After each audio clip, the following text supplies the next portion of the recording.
Fifth, backbiting. Backbiting is mentioning the ugliness of another person when he is not in front of us, as explained by the Prophet, calling your brother something he doesn't like.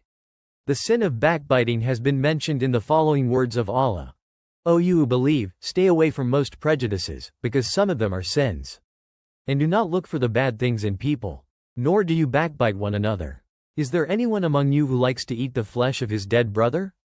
Then of course you feel disgusted with him, and fear Allah. Indeed, Allah is the most accepting of repentance, the most merciful. Surah Al-Hujurat 12. Allah compares backbiting to eating your brother's carcass because 1. Equally disgusting, just as eating human corpses is disgusting, so is backbiting. 2. A person who eats meat must tear it so he can eat it. So, the essence of his backbiting is destroying his brother's honor. 3. Meat when eaten cannot defend itself or run away to save itself.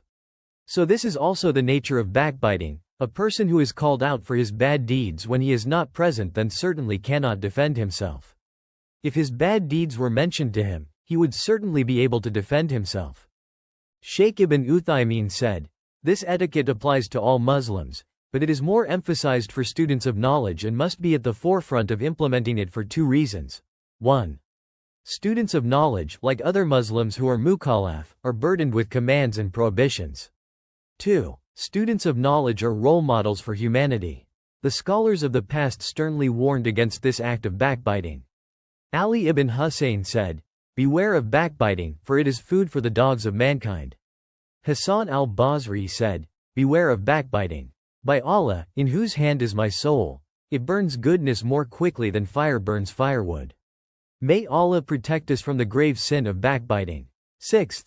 Namima, pitting against each other. This is also a disease that affects many people, pitting religious teachers against each other, between fellow students of knowledge, and even between scholars. Even though namima is the main factor in the punishment of the grave. From Ibn Abbas, he said that the Prophet once passed a corner of the city of Medina or Mecca, then he heard the sound of 2 people being punished in the grave. He also said, they were both tortured. They thought that it wasn't a big deal, but in fact it was a big deal. The first person was tortured because he didn't cover himself when urinating. The second person was tortured because he liked to pit himself against each other, namima. Al-Qisa, it is stated that the relationship between Sa'ad bin Waqash and Khalid bin Walid was not good. One time, someone criticized Khalid in front of Sa'ad, so he, Sa'ad, became angry and rebuked the person, saying, be quiet, in fact the problem between us does not reach the level of our religion. This text provides us with invaluable lessons. 1. A rebuke and warning about the bad morals of some groups who have a penchant for inciting conflict and engaging in fights between religious teachers through statements, information, and trick questions that lead to strained relationships between them and fuel conflict. They should remember the enormity of the sin of namima, especially when the victim is a religious teacher who is influential in the dawah and the community.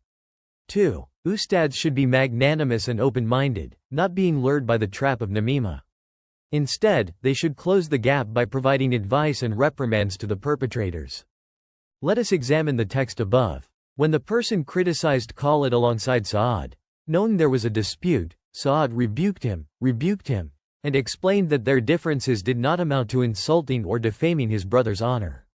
Hopefully we can emulate the clarity of heart of our friends and the nobility of their morals because they are our idols.